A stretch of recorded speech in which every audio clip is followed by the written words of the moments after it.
Hare Krishna, Hare Krishna, Krishna Krishna, Hare Hare, Hare Rama, Hare Rama, Rama Rama, Hare Hare.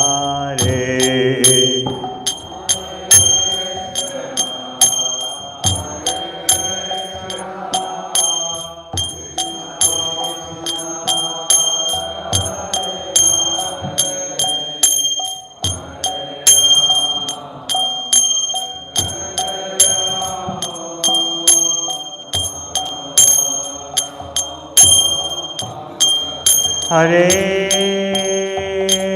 Krishna, Hare Krishna,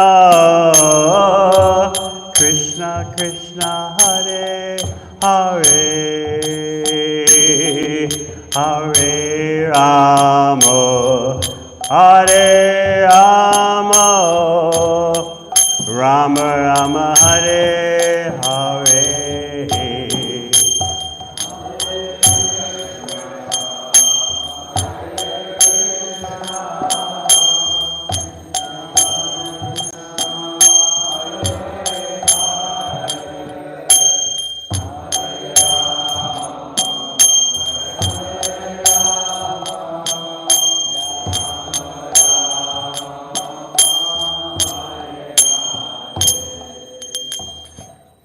Jai Shabam Sabharaj Kachaya. Sto Der Sata Srimad.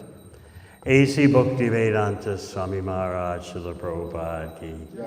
Jai Vishnubhavam Sabharaj Kachaya. Sto Der Sata Srimad. Bhakti Siddhanta Sarasita Guru Prabhupada Ki. Go Premanandi.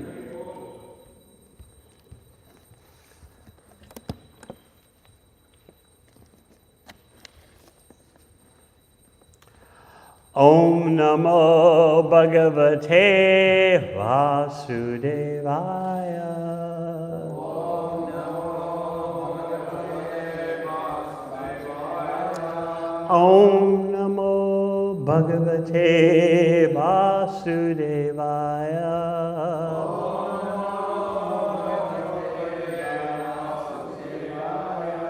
Om Namo Bhagavate Vasudevaya.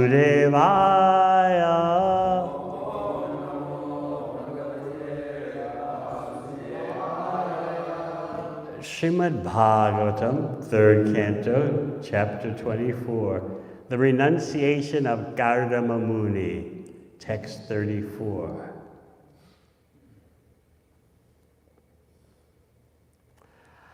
Asma Bibrichte Patim Prajanam Trayavatir Narna Utapta Kama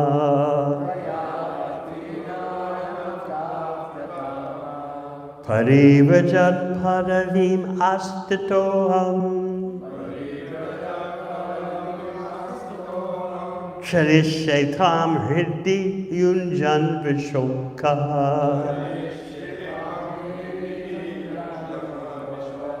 Asma Praprichedya Patim Prajanam Trayavatir Nana Utapta Kama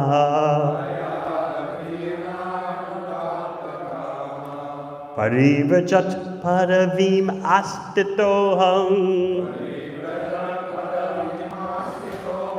Charishe Tvam Hriddi Yunjan Vishoka Asma Praprichedya Patim Prajanam Trayavatir Nana Utapta Kama Parivajat Paravim Astitoham Charishye Tvam Hriddi Yunjan Vishoka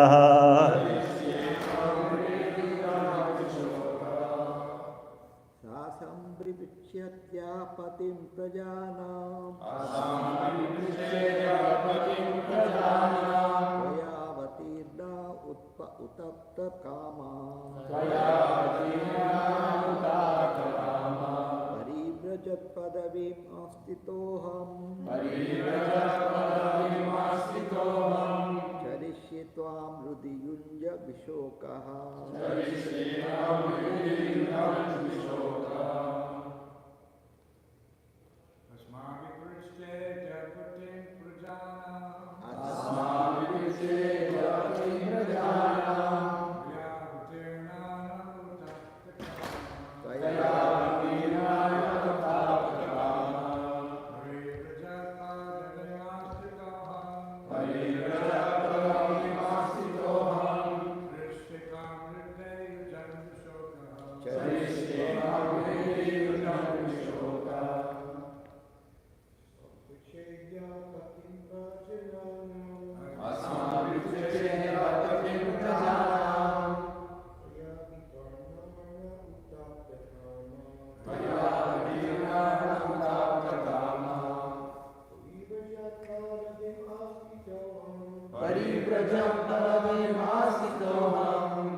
Vaishnavis.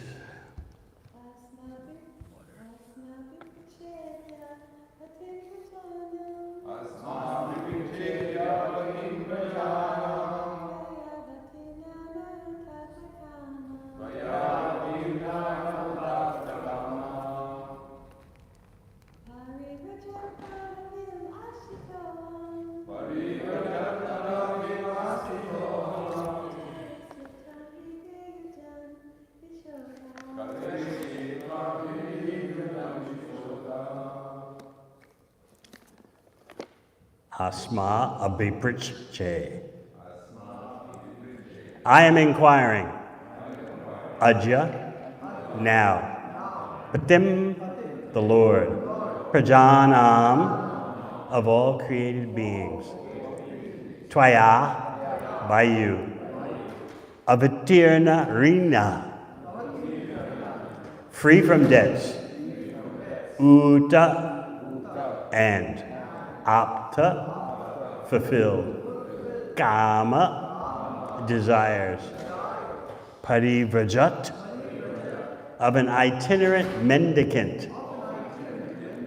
Padavim, the path. Astita, accepting. Aham, I. Tradishye, I shall wander. Tvam, you. Hridhi, in my heart.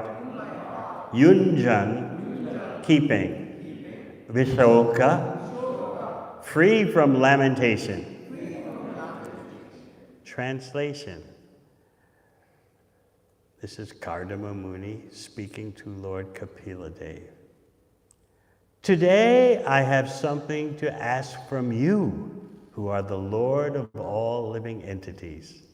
Since I have now been liberated from you, since I have now been liberated by you from my debts to my Father, and since all my desires are fulfilled, I wish to accept the order of an itinerant mendicant.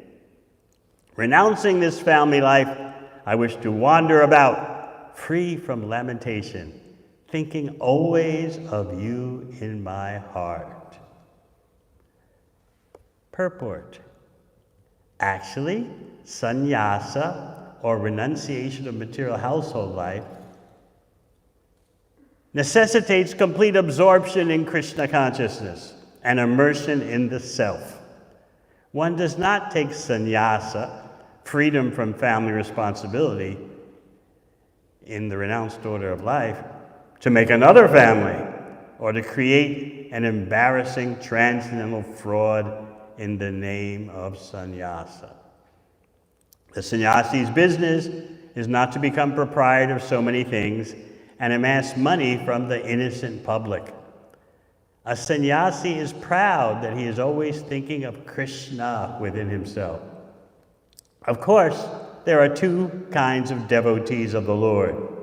One is called Goshanandi, which means those who are preachers and have many followers for preaching the glories of the Lord, and who live among those many, many followers just to organize missionary activities. Other devotees are Atmanandi, or self-satisfied, and do not take the risk of preaching work.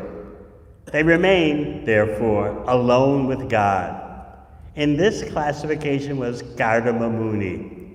He wanted to be free from all anxieties and remain alone within his heart with the Supreme Personality of Godhead. Paribraja means an itinerary mendicant. A mendicant sannyasi should not live anywhere for more than 3 days. He must always be moving because his duty is to move from door to door and enlighten people about Krishna consciousness. Translation again. Today I have something to ask from you, who are the Lord of all living entities. Since I have now been liberated by you from my debts to my Father, and since all my desires are fulfilled, I wish to accept the order of an itinerant mendicant. Renouncing this family life, I wish to wander about, free from lamentation, thinking always of you in my heart.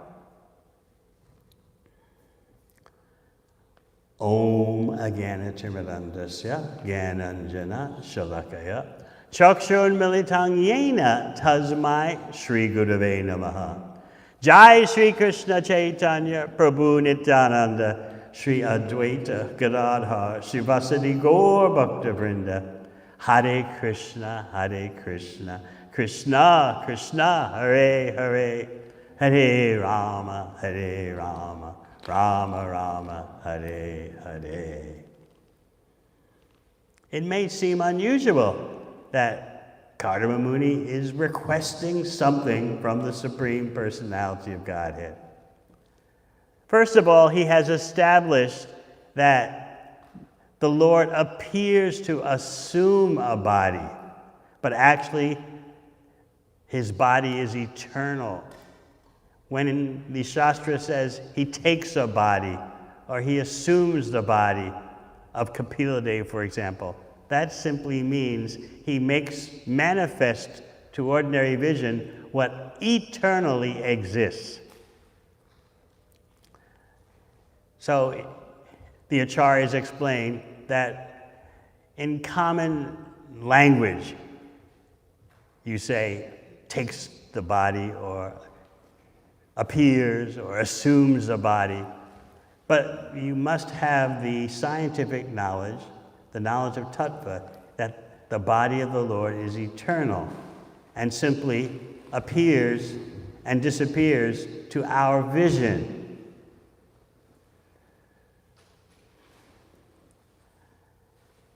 So why is it that Kardama Muni can request something from the Supreme Personality of Godhead? You might think niskinchana means you don't possess anything, you don't want anything, but you are allowed in bhakti, in your reciprocation with the Supreme Personality of Godhead, you are allowed to request what is favorable for the Lord's pleasure. Bhakti is reciprocation. It's not one-sided. Krishna is more eager to satisfy his devotee than the devotee is eager to satisfy Krishna. But there's actually a competition. The devotee feels so indebted to Krishna, so satisfied by Krishna, that the devotee tries harder to please Krishna. And Krishna is trying harder to please his devotee. So this competition goes on eternally. In the Shikshastika prayers, which you recite some mornings, Lord Chaitanya is showing. He wants something.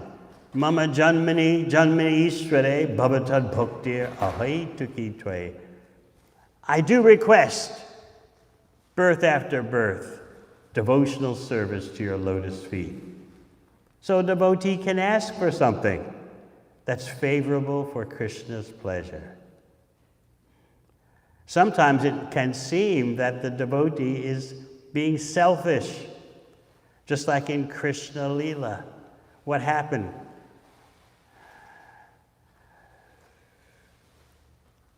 As the Leela unfolded of the cowherd boys and Krishna requesting the Brahmanas, please feed us. And of course, as you know, the Brahmanas refused. They didn't even answer, actually. Krishna gave the cowherd boys an order. Why? Because they had been wandering in the forest for so long, and the cowherd boys expressed to Krishna, Rama Rama Mahabaho Krishna Dushta Nibarhanaha. First of all, they addressed Balaram, knowing that Krishna would be pleased by that, because Balaram is the elder. So Rama Rama Mahabaho, oh mighty arm Ram, and oh Krishna, Krishna Dushta Nibarhana, oh Krishna, the destroyer of mischievous elements. In other words, you've killed so many demons, both of you. We have a demon for you to slay. We're hungry. Can you slay the demon of hunger? So you might say, aha, they're thinking of themselves. Where is the pure devotional service?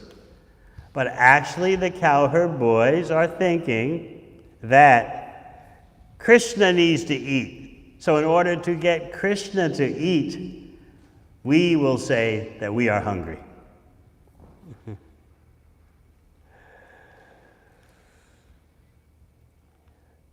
So you know that Krishna gave them instructions to approach the Yajnik Brahmanas. But Krishna warned them, they're so busy performing sacrifices to go to the heavenly planets. That's their whole focus. I don't know how favorable they're going to be. But anyway, you first mentioned the name of Balaram. You're coming in the name of Balaram.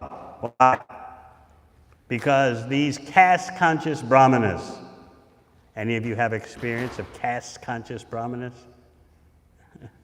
These caste-conscious brahmanas think, well, at least Balaram is born from a Kshatriya. He's known to be the son of Vasudeva. But this Krishna, he's just a cowherd boy, Vaishya, son of Nanda Maharaj. So Krishna said, because they think that way in such rigid consciousness, you better first mention the name of Balaram. So what did the cowherd boys do when they approached the sacrificial arena? When they approached the Yajnik Brahmanas? They were very respectful. They paid full dandavats on the ground. They called out to the Brahmanas, hey, Bhumi Deva, oh earthly gods, we have a request for you. Krishna and Balaram are nearby. They mentioned Krishna's name first. They didn't follow Krishna's instruction because they were overwhelmed by attachment for Krishna. Krishna and Balaram are nearby, and they're hungry. We're right at the point of the yajna where you can give the food. It won't spoil the protocols for the yajna. What happened? What did the Brahmanas say? Nothing. They didn't even say no. The cowherd boys got a little on edge, and they sarcastically said, oh, Dharma Vittama, oh, best of the knowers of Dharma, of religion. They didn't mean it.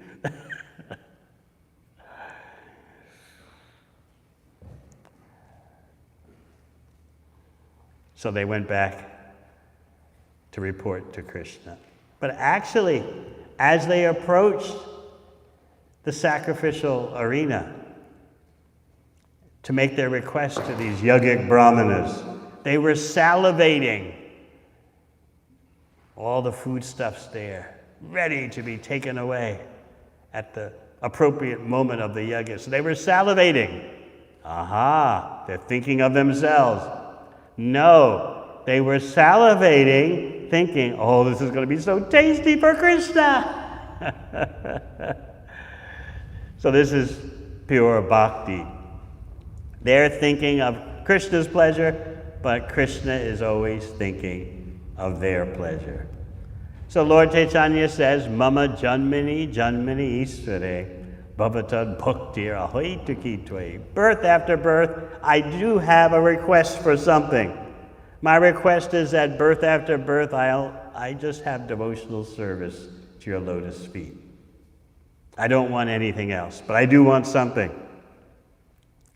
What about when Lord Nrsingadev apparently tried to tempt Prahlad Maharaj? Prahlad, it is my pastime, it is my leela, that anyone who approaches me has all their desires fulfilled. Ask for me, Prahlad, whatever benediction you like. And what was Prahlad's response? My dear Lord, you know my family background. I'm born in the dynasty of the demons. I'm prone to material desires. It seems like you're tempting me, my Lord.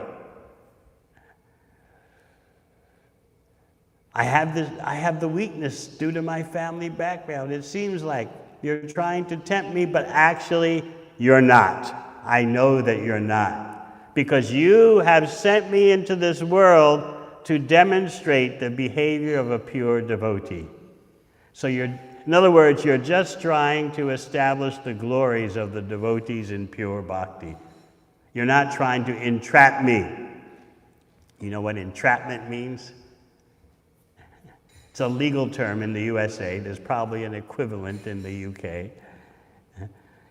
Let's say, probably Hans Ruberhu could explain it even better, but when a law enforcement officer undercover says, hey, I got some drugs for you.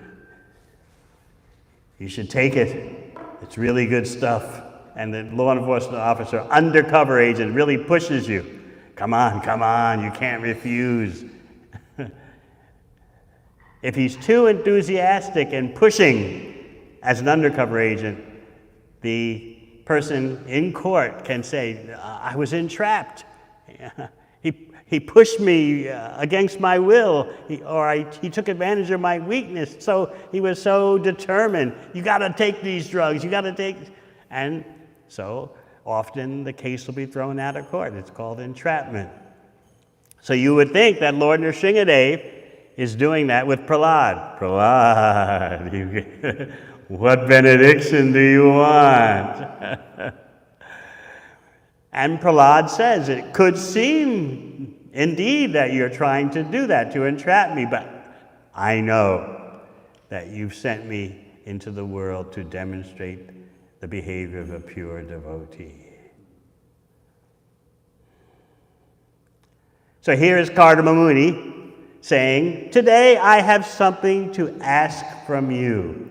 Asma bhaprishte japatim prajanam.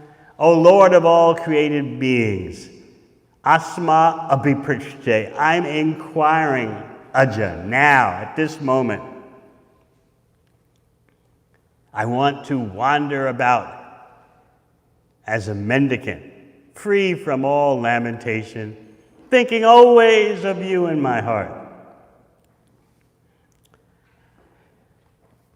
Kardama Muni, in one sentence, reviews the whole preceding events by the culmination. Now I have been liberated by you from all my debts to my father. Who is his father? Brahma. Brahma has requested Kardama Muni to marry and to procreate. Kardama Muni, as a brahmachari, had accumulated so much mystic power. And so Brahma, knowing that the universe needs to be populated with quality living entities, turned to Kardama Muni and said, I want you to marry, and I want you to have children. So now Kardama Muni has done that. He had 9 daughters and 1 son. So Brahma requested that the 9 daughters be married to the greatest rishis, Atharva and others.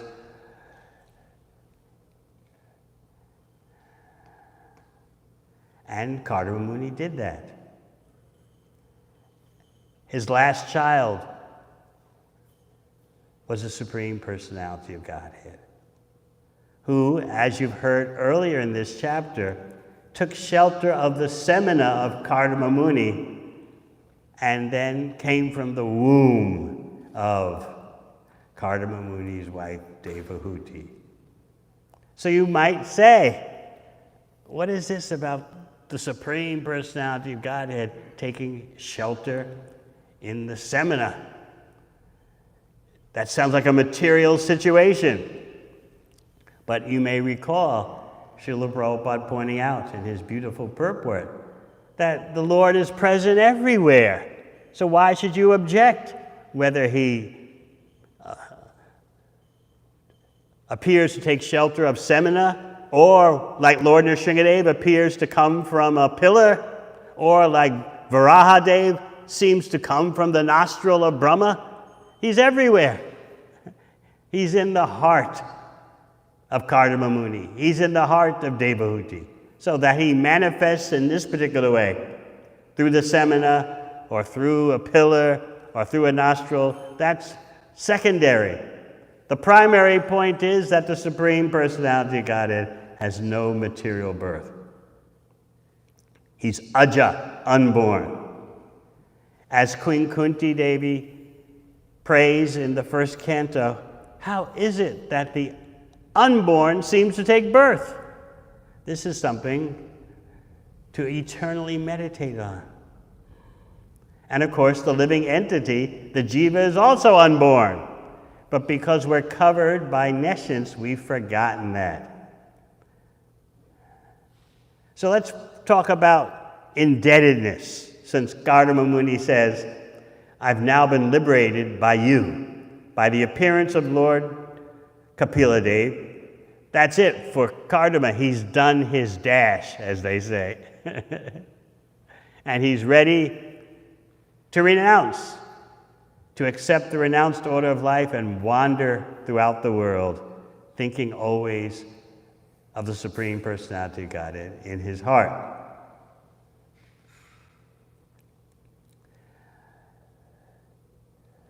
In the age of Kali, at this present moment, the only debts people acknowledge are credit card debts. Debt to society, debt to ancestors, debt to the devatas, debts to other living entities, forget it. Devarshi bhutaptar ninam patrinam. No conception that as soon as you're born in this world, you owe, you're indebted to the demigods, the devas, rishi, to the great sages, just like those sages who married the 9 daughters of Kardama Muni. We're indebted to them because they fill the universe with knowledge. Bhuta, so many living entities you depend on, and therefore you're indebted to them. The living entities, they may seem insignificant animals, but you're dependent on them. You're indebted. And then so many apta, relatives, family, this, that, this generation, that generation, first cousin, third cousin, on and on it goes. You're indebted. You took birth in that network of family relationships. Ninam, human society. Of course, we don't have a civilized society today. We don't have a civilized human society. But there's some, even in this age of Kali, there's a little bit of indebtedness for the little tiny bit of good that a human society today might do. It's highly questionable. as human beings trample the earth, destroy the earth, threaten the earth with nuclear weapons. So you might wonder, what's my debt to human society? But in a real human civilization, as we don't have today, society passes down stability, passes down structures for progressive development of your spiritual life. Dharma, artha, kama, moksha. All that's, of course, long out the window these days. Nirnam patrinam, to your ancestors. Do you know who your ancestors are these days? The whole family system is so broken. Many government leaders have concluded that since the family stability is rapidly disappearing, the nuclear family, that's the latest talk, nuclear family is out the window. Therefore, we have to figure out a way of organizing human society by acknowledging that the nuclear family is gone.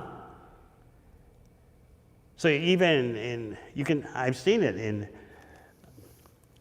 very respectable New York publications. They're advocates for the open family. And they're trying to come up with various combinations that would satisfy human needs different from doing that through the nuclear family. Nuclear family, mother, father, that kind of thing. Living together all their life, creating children, grandparents, grandchildren. That's out the window. One speculation is, open relationships, yes. But some people have this need for commitment, while at the same time, the need for freshness in the relationship. So therefore, you should maintain a steady partner for that feeling of commitment. But then, for your love of excitement and freshness, you should be allowed to diversify. That's the latest. Of course, divorce has long been commonplace in the Western society, and now you see it happening even in the world of India. Divorce is no longer a shocker. 30 years ago, you would hear married couples from India, even though sometimes they would have disagreements, we never divorce. Forget that these days. By reading this chapter, the renunciation of Kardama Muni, you get a sense of real stability and elegance. You get a sense of sanity in social arrangements. So Kardama Muni is saying, I've done everything properly. I followed the order of my father, Brahma. I've paid off all my debts. I've had children. The daughters are all married to great sages. And now appearing as my son is the Supreme Personality of Godhead. I've done it all. So now I want to take to the renounced order of life. So as you'll hear in coming verses, the question could arise, how can Kardama Muni leave home when at his home, as his son, is the Supreme Personality of Godhead? But Srila Prabhupada points out in the purports that even if God becomes your son, still you follow the Vedic injunctions, Panchasurdvam Vanam Vrajet. Age of 50 means move on to retired stage of life, Vanaprastha. Prepare for wandering as a renunciate.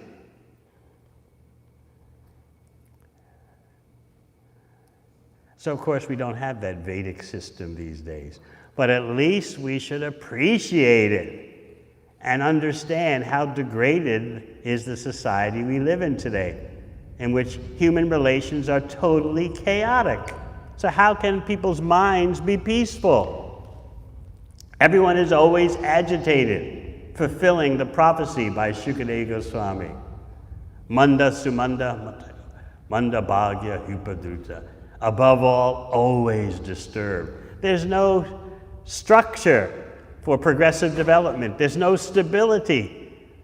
Everything is tossed out the window. Even what was present in New York City in the 1950s in terms of stability, safety, social sanity, it's all gone. I was speaking Tuesday night at your program, what life was like growing up as a little boy in Queens. Later, of course, I lived in Manhattan, but as a little boy in Queens, in Springfield Gardens, there were forests everywhere and the roads were unpaved, dirt roads. This is New York City, and forests. To the right side of my house was a big meadow. Across the street was a big forest. So the little kids like me, 4 and 5 years old, could just wander throughout the whole neighborhood. 3 blocks this way, 2 blocks that way, and the parents weren't worried. We could wander in the forest. Why weren't the parents worried? Because all the men were at work, but all the mothers were at home.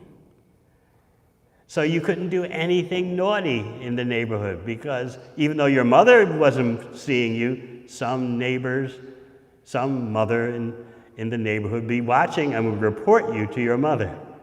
So all the kids, this is New York City, all the little kids, 4 and 5 years old, used to roam throughout the neighborhood, playing, roam in the forest. Of course, that's all out the window now. So even the traditional social milestones of 50 years ago, 60 years ago, 70 years ago, just in the 20th century, they're all gone. Just like my parents' generation. You go to high school, you have a high school sweetheart that you marry as soon as you graduate from high school. You marry at the age of 18. You have your first child when you're 21. And then by the time you're 25, you've purchased a house with a mortgage. And you find a job with some business or industry or government office. You find a job that will give you a pension when you retire 40 years later. All that's out the window. And you're supposed to be happier because it's all out the window. You're free. No obligations, no debts, no commitments. Make your life as you want. Don't acknowledge any external deity that tells you what to do. It's all about you being self-defining. It's all about you making your own point of reference, you making your own standards. And if you do something wrong that you recognize as wrong, what do? You simply forgive yourself and keep moving. That's the whole point. Keep moving, keep making the money, keep trying to gratify your senses. People are going crazy living this way. They're so proud. I will make my own life my way. Meanwhile, they're just imitating someone else. It's been said that as soon as someone, or some individual or some business says, we're authentic, be suspicious. So reading this chapter gives you a sense of a real human civilization. And Kardama Muni says, I've done everything. It's all in order. Now I'm ready to leave home. Even though the Supreme Personality of Godhead is my son. Still, I must follow the Vedic injunctions. Kardama Muni understands that when it's time to go, it's time to go. That the responsibilities can never seem to end. Some devotees were discussing with Srila Prabhupada that, so, Pancha Sorvam Vanam Vraje. You retire from family life when you're 50. Does that mean that all your responsibilities are done? All the intricacies have ended? And Srila Prabhupada replied, they never end. But it's just that when you're 50, according to the traditional system, which we don't have today, when you're 50, yellow light. Yellow light means what? More than that, what else? Yes, red light is coming. Red light is death. And yellow light means slow down, make some changes, be prepared for the red light. So of course, we have devotees in so many individual situations. The main thing is that they go on serving Krishna with full dedication. But it's always wonderful to hear what a real human society does and how it's structured. And you get that sense of beauty, sanity, and elegance in this chapter. All right, any questions? Hare Krishna.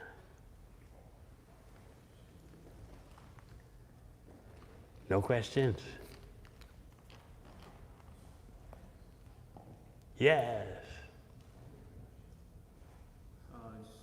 Just thinking about that, Maharaj, the material world is such a hoax. The other day I was walking through Chinatown, and every shop, there was this one street where every shop said they had the best sponge cakes in New York. Yes. So I was wondering, how do we, what is the actual, reality of this world? We're not going to find the best of anything. What should we aspire? So he's saying he was walking around in Chinatown, and shop after shop said, we have the best sponge cake in New York City. Each shop said that. So how do we maneuver through the hoax, as he said, of material existence when everything and everyone is claiming to be the best? The standards given by Shukadeva Goswami in first canto Bhāgavatam, Savai Pumsam Paro Dharmo. He doesn't say bhakti is the best. He gives you an impartial measuring stick. That system of dharma is best that accomplishes these purposes. It produces ecstatic love of Krishna, devoid of material motivation and interruption. So if you find a system of dharma that does that, you found the best.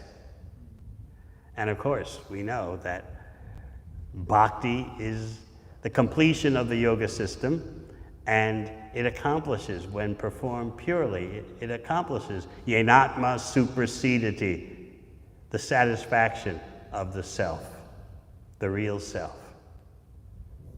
Devotional service executed purely, that means no material hetu, no material cause or motivation, and therefore there's no interruption. When there's material desire, that leads to interruption in the devotional service. So the Bhāgavatam says, ahetukiya pratiyata, free of material desire and the resultant interruptions from material desires. That system of dharma is best, which can produce ecstatic love for Krishna. So Bhāgavatam is impartial. You got a system of dharma that accomplishes these purposes? All right, it's the best. But of course,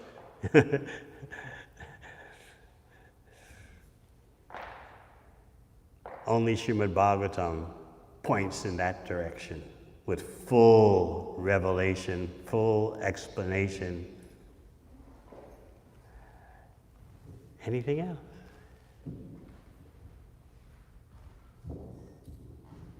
Hare Krishna. My question was, if Kapila Muni was born as Supreme Person God, so as Kapila Muni. If Kapila Muni was what?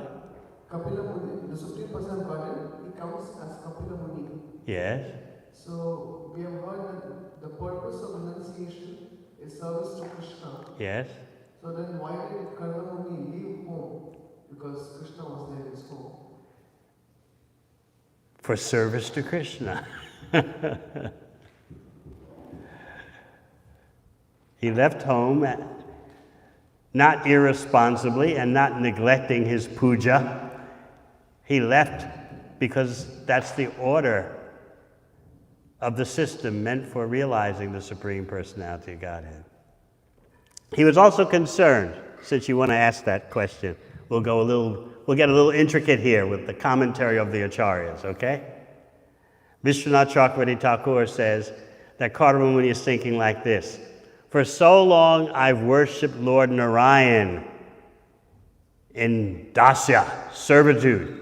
Now I have the Supreme Personality of Godhead as my son. The combination of dasya and vatsalya in this way don't go together well. So I should get out of here because I'll be mixing my pure service, my pure servitude with material affection as in vatsalya. So therefore it's best I leave. Because for so long I've been serving Lord Narayan as servant in that mood. And now I have the Supreme Personality of Godhead as my son. I'll be infusing the situation with some kind of material equivalent of vatsalya, parental love. It's not going to work. Goodbye. Okay? You're satisfied? Anything else? Vaishnavis, any questions?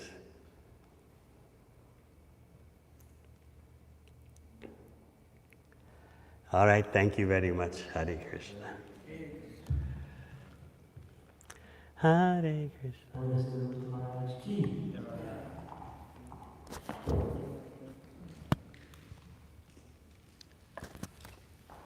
Hare Krishna.